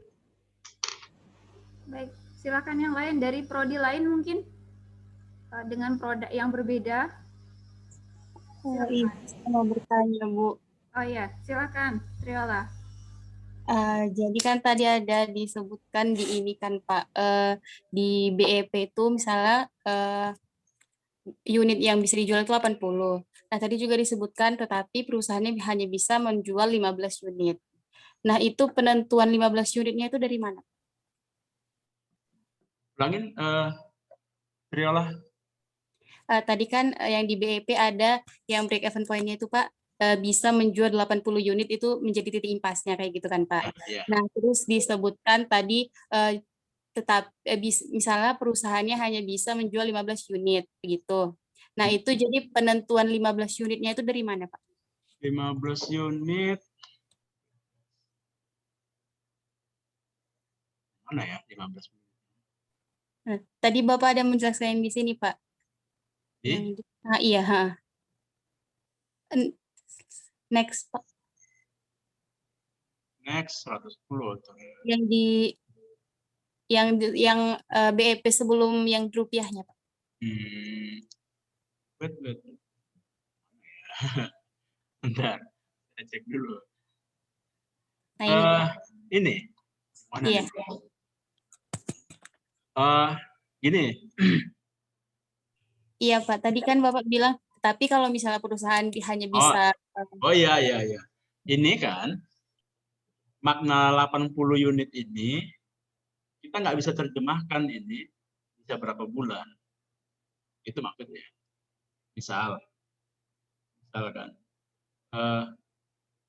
bukan karena nggak ada pembeli. Pembeli banyak. Cuman kemampuan kalian memproduksi yang nggak sanggup. Ya kan? Setiap bulan hanya bisa memproduksi 20. Sementara titik BEP-nya 80. Berarti BEP itu terpenuhi kalau sudah menjalani 4 bulan. Tapi 4 bulan itu kan hanya keterangan waktu.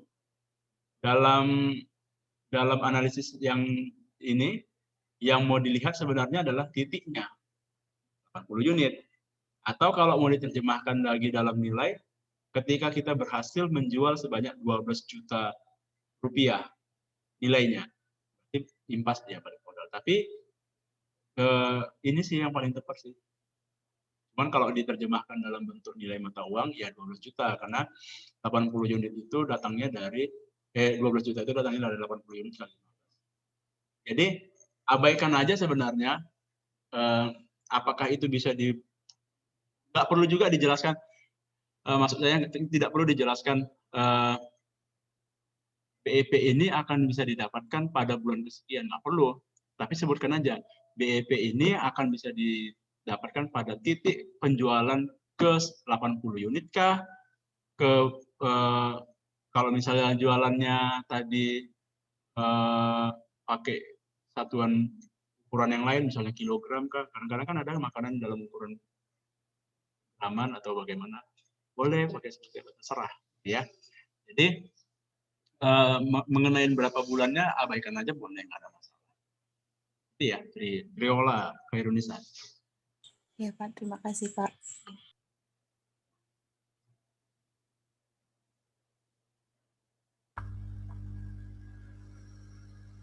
Baik.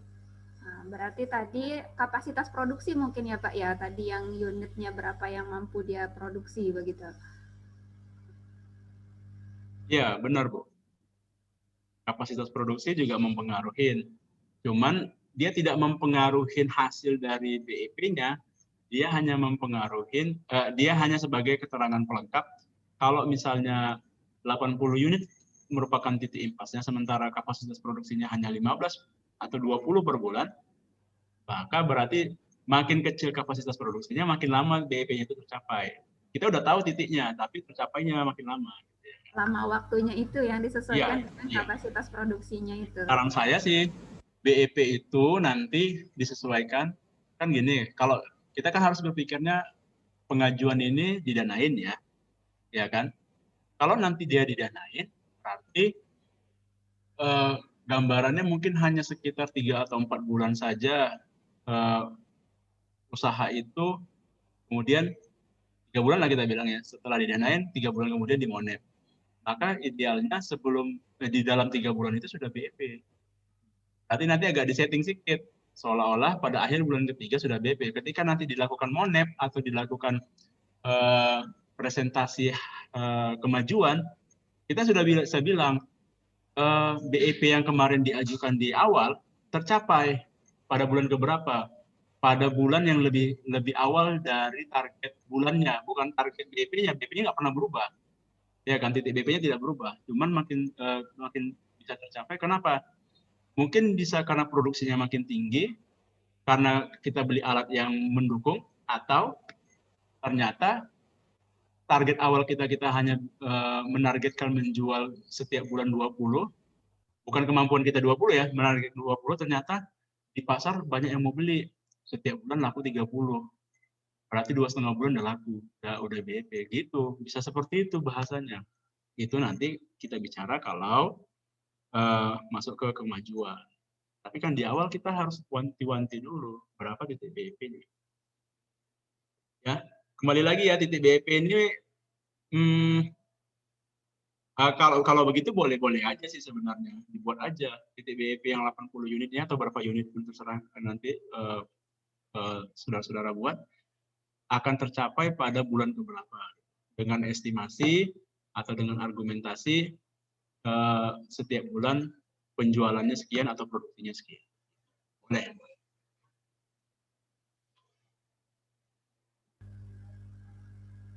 Baik. Sudah semakin paham ya adik-adik semuanya. Sudah semakin terbayang nih bagaimana apa yang harus diperbaiki dari proposalnya, apa yang harus ditambahkan misalkan, atau apa yang harus dikurangi. Gitu. Ya bisa jadi dikurangin Bu, karena kebanyakan Iya, karena misalkan kelebihan. Atau ada beberapa hal yang nggak penting sebenarnya tapi dimasukkan. Iya. Baik, silahkan. Yang masih penasaran dan ingin menanyakan terkait dengan entah itu nanti BMC atau cash flow atau BEP ataupun secara keseluruhan dari PKMK-nya. Silakan.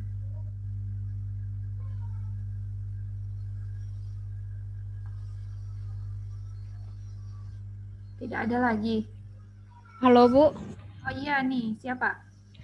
Safa mau nanya Bu, Pak kan kalau misalnya kita didanai kan otomatis harus membuat produk. Nah, di anggaran biayanya itu misalkan saya buat produk kuliner, otomatis kan ada biaya habis pakai nih. Nah, si biaya habis pakai ini tuh harus cukup sampai monef terakhir atau misalkan untuk awalan saja?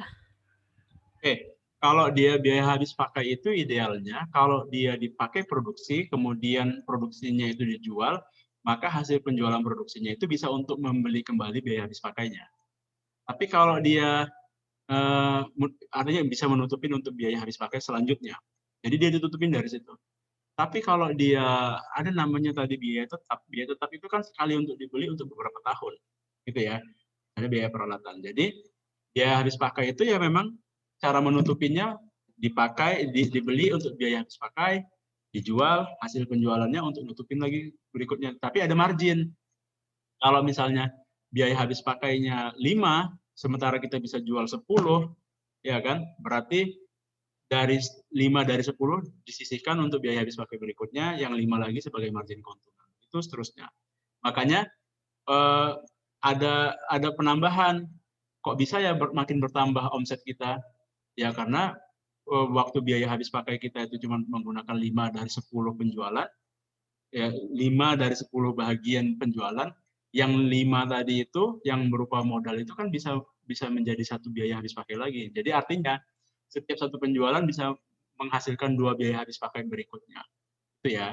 Jadi karena tadi pertanyaannya berkaitan dengan biaya habis pakai itu apakah harus habis? Enggak, bukan harus habis, tapi logika sederhananya adalah biaya habis pakai itu dia akan habis dipakai, tapi muncul lagi ketika nanti ada penjualan itu diputar lagi untuk biaya habis pakai. Itu namanya alur usaha, ya berjalan terus dia dari situ. Begitu dari saya anggapannya. Terima kasih Pak. Baik, bagaimana Safa? Sudah jelas ya? Sudah Bu, makasih Bu, Pak. Yang lain bagaimana? Masih ada? Boleh dicek juga kalau misalkan tidak memungkinkan untuk disampaikan langsung. Saya cek. Pak, izin bertanya. Ya. Rahma Destika, Pak. Itu kan tadi di pendahuluan itu isinya kan hasil riset pasar, terus ungkapan jenis spesifikasi teknis komoditasnya, terus memaparkan perbedaan dan keunggulan produk. Berarti itu Pak, kita cuma menjelaskannya dalam bentuk narasi, tidak usah ada lagi poin-poin misalnya tujuannya, rumusan masalahnya, manfaatnya, itu nggak usah Pak? Enggak. Dan itu salah sebenarnya selama ini. Selama ini yang nggak tahu kita siapa yang memulai itu ya kan. Cuman itu akhirnya turun-menurun digunakan, di copy paste, padahal di panduan tidak pernah dijelaskan. Jadi kalau misalnya mau disederhanakan, Pak, gimana sih buat bab 1 yang baik? Udah buat bab 1 yang baik, jabarkan aja pertanyaan ini jadi jawaban Anda. Ya kan? Setiap misalnya ada satu titik nih. Satu titik jadi satu paragraf. Ceritakan. Apakah uraikan latar belakang atau alasan yang mendasari disusunnya proposal PKM? Jelaskan kenapa. Apakah komoditas ini berdasarkan hasil riset? Misalnya ini berdasarkan dari produk kegiatan mata kuliah kami. Waktu di mata kuliah dulu sudah banyak penjualannya, maka kami merasa perlu untuk diajukan di dalam bentuk PKMK. Itu kan udah dari peluang pasarnya udah diuji belum? Udah, misalnya begitu ya. Kalian mulai bercerita bahwasanya ini merupakan bagian dari produk mata kuliah, boleh, nggak ada masalah. Ya kan? Lebih real ya, kira-kira seperti itu. Ya, kemudian atau ada inisiatif sendiri untuk membuka pangsa pasar kalau sama sekali baru ya usahanya atau sama sekali belum punya pasar. Bagaimana cara Anda membuka peluang pasar? Ungkapkan pula jenis dan spesifikasi teknis produknya. Jelaskan apa itu produknya, bagaimana bentuknya segala macam. Paparkan perbedaannya dan keunggulannya dengan produk sejenis, ya kan? Kalau di KBMI malah lebih unik lagi, bukan hanya bicara tentang keunggulan kita, tapi keunggulan konsumen terhadap kita apa? Tapi ini enggak. Ini hanya bilang, apa sih kehebatan keunggulan produk kalian dibandingkan produk sejenis? Itu ceritakan aja. Apa beda dari keunggulan? Gitu ya. Baru ceritakan siapa konsumennya. Ada berapa titik nih ya? 1, 2, 3, 4, 5. Paling banyak 5 paragraf udah jadi satu.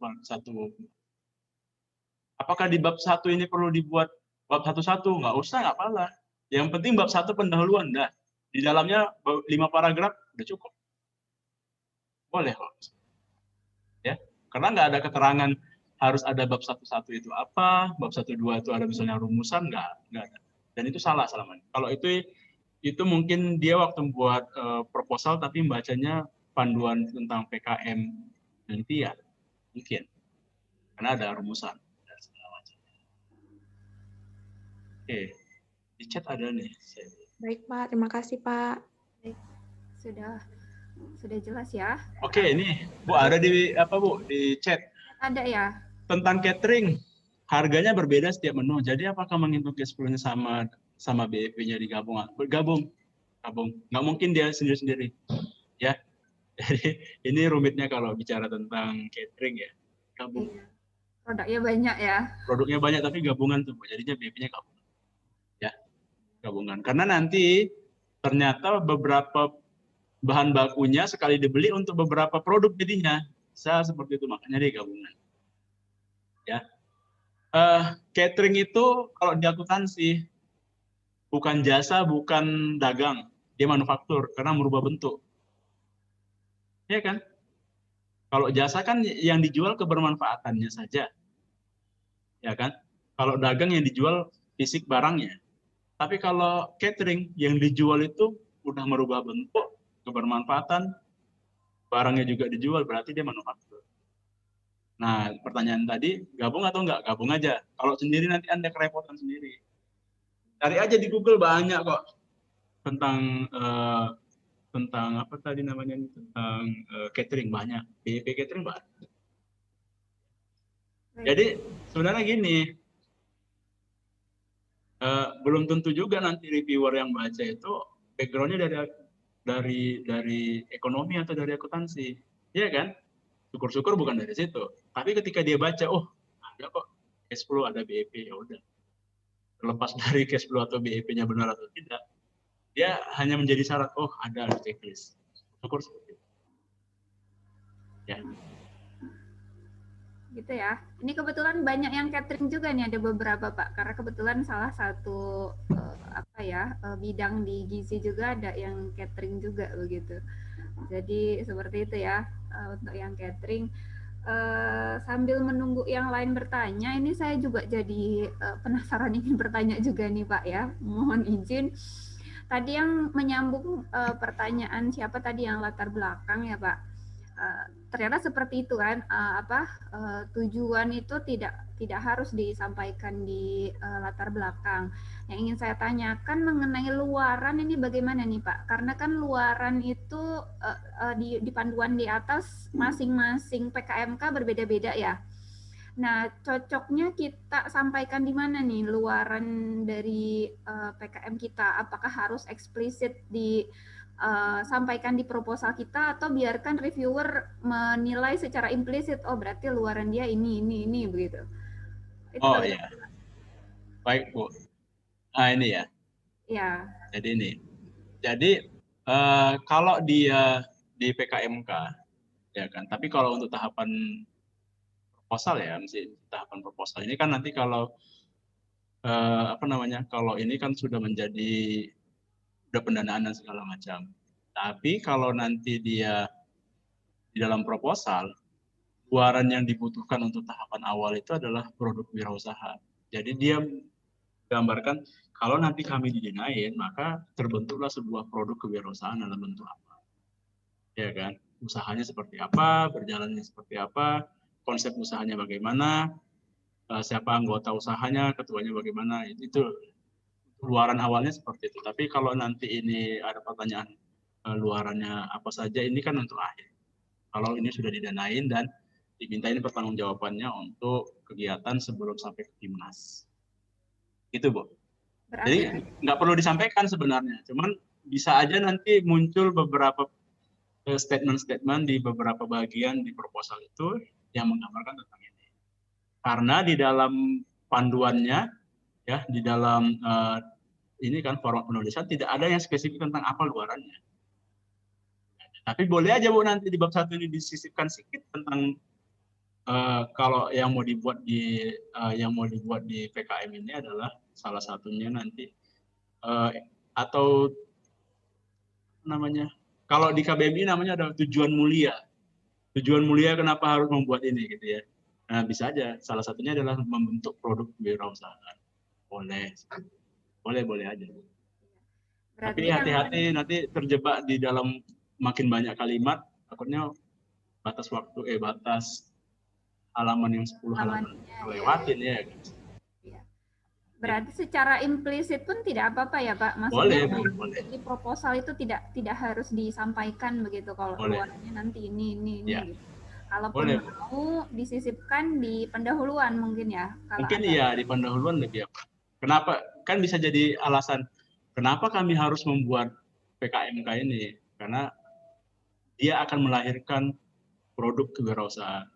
Berceritalah produk positifnya itu apa ya? Kewirausahaan ini kan nanti ya idealismenya kewirausahaan lah. Untuk apa? Mengembangkan ekonomian kah atau apa segala macam, boleh. Tapi kalau yang 1, 2, dan 4 ini nggak perlu. Karena kan nanti ini luaran yang betul-betul ditagih. Tagih dia. Ya. Baik, jadi begitu ya dari semuanya, berarti sudah makin tergambar apa yang harus diperbaiki dari proposal yang kemarin sudah dikumpulkan. Baik, ada lagi yang mau ditanyakan? Dona boleh Bu bertanya? Oh, Dona mau bertanya lagi. Gimana Pak Ali masih? Silakan. Oh, ya. Silakan Dona. Iya. Gini Pak, masalah uangnya itu contohnya anggaran dananya itu harus pakai 0,00 atau gimana bebas? 00 gimana nih maksudnya? Yang menandakan rupiahnya itu Pak, gitu. 0,00 di belakang. Oh, ada nggak contoh? Gini, itu di dalam akuntansi, 0,00 itu maknanya kalau misalnya ada 2 angka di belakang koma atau desimal, kira-kira seperti itu. Tapi baiknya nggak usah, bahkan ya, ini misalnya gini ya, satuan nilainya ini kan volume kali satuan nilai jadi nilai gitu ya. Baiknya jangan ada yang misalnya volumenya 1, harga satuannya 10 atau 100.000, berarti kan nilainya 100.000 karena 1 kali 100.000. Kalau misalnya dia buat harga satuannya 9.999, itu nanti efek nilainya akan menyulitkan itu. Baiknya digenapkan saja. Meskipun harga pasarnya betulan seperti itu, baiknya digenapkan. Begitu juga dengan ini, dengan di atas, ya, waktu pengajuan dana. Pengajuan dana itu, di pengajuan dana, waktu tabel pengajuan dana, ini jumlah total pengajuan dana, baiknya angkanya genap, jangan terlalu banyak. Misalnya pengajuan dananya itu 7.673.231. Jangan. Genap aja. 7.500.000, itu aja. Jadi disetting di awal di dalam. Ya. Kok bisa ada pula 361? Rp1 ini apa? Kan nggak mungkin gitu kan. Ini kan format rekapitulasi rencana anggaran ini kan gambaran saja. Makanya anggarannya dibuat seolah-olah pembulatan semua. Jangan kecil-kecil dia nilainya gitu ya. Jadi buat 7.700.000 gitu boleh. 8 juta langsung genap 8 juta boleh. Yang nggak boleh itu jangan sampai ada, apalagi misalnya ada komanya lagi di belakang, misalnya 7.650.361,12 sen. Ada pula 12 sen, itu nggak boleh. Ya nanti jadi pertanyaan bagi reviewer. Oke ya, Dona. Terima kasih, Pak. Oke. Baik, ada lagi yang mau ditanyakan? Ini sebelum saya berikan kesempatan kepada Bu Nining. Kebetulan Bu Nining sudah berhadir sebagai koordinator mata kuliah ini. Nah, ada lagi yang mau ditanyakan tidak? Sudah cukup